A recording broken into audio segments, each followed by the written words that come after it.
Je m'appelle Jean-Baptiste Douzon, j'ai 33 ans et je suis gérant de l'ERL de Costas, donc une exploitation familiale de culture fruitière installée dans le Lot-et-Garonne, à côté de Villeneuve-sur-Lot. C'est une exploitation familiale qui a plus de 100 ans et qui est exploitée donc, au bord du Lot. Et nous produisons historiquement des pruneaux d'Agen, des noix et maintenant des châtaignes.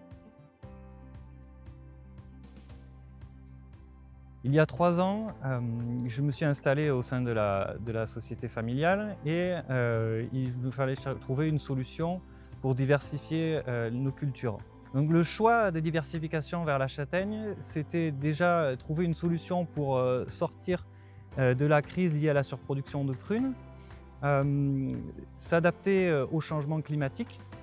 Et ensuite, ça nous permet, ce mode de conduite assez similaire à la noix, de pouvoir utiliser nos machines et nos techniques de récolte existantes. Les problèmes de ces dernières années liés au gel ont fortement impacté nos productions de prunes. Ces 2 dernières années, le réchauffement climatique a créé des floraisons plus précoces, et ce qui est un risque important par rapport au gel tardif. C'est des gelées qui peuvent arriver au début avril, ce qu'on appelle les seins de glace, même avant les seins de glace. Et ce qui a été le cas ces 2 dernières années où la production a été impactée à plus de 80%. Donc aujourd'hui, on est obligé de s'adapter et de trouver des productions qui nous permettent d'éviter d'avoir ce genre de problème. Et la châtaigne peut être une solution à ces problèmes-là puisque la floraison est plus tardive. Ici, donc, on a 3,5 hectares qui ont été plantés avec 2 variétés. Ici, dans cette parcelle, c'est la variété Belfer, qui est la variété principale qui a été choisie et développée par Invenio et plusieurs pépiniéristes en coopération avec la coopérative Terre du Sud qui suit ce projet. Cette variété, elle avait été sélectionnée parce que dans le projet de la coopérative, le but de ces plantations est de faire de la châtaigne transformée, donc à savoir de la farine et des bocaux. Et cette variété a la spécificité de pouvoir se peler facilement, ce qui est un processus très important dans le fait de devoir transformer la production. Et un autre projet, une autre parcelle avec la variété Bournette.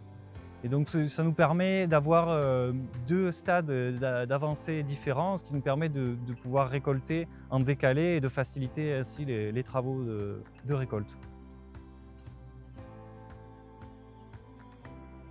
Ce mode de conduite de la parcelle est très différent de ce qu'on peut voir de façon traditionnelle, que ce soit en Ardèche où on retrouve des parcelles qui ressemblent plus à des forêts sous forme de terrasses, où la cueillette se fait entièrement à la main, ou ce que l'on voit dans le Périgord, des vergers très extensifs avec des arbres de très grande taille.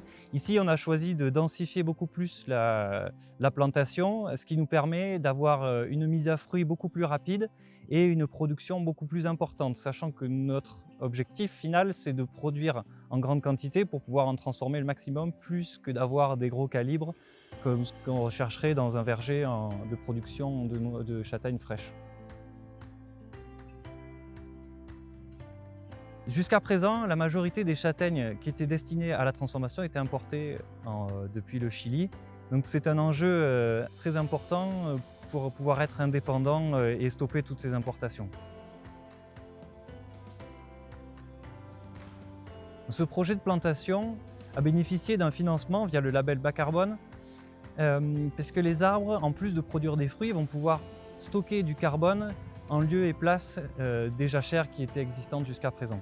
Merci à ADECO et à Carbonap qui ont permis de nous mettre en relation et de pouvoir financer ce nouveau projet d'avenir.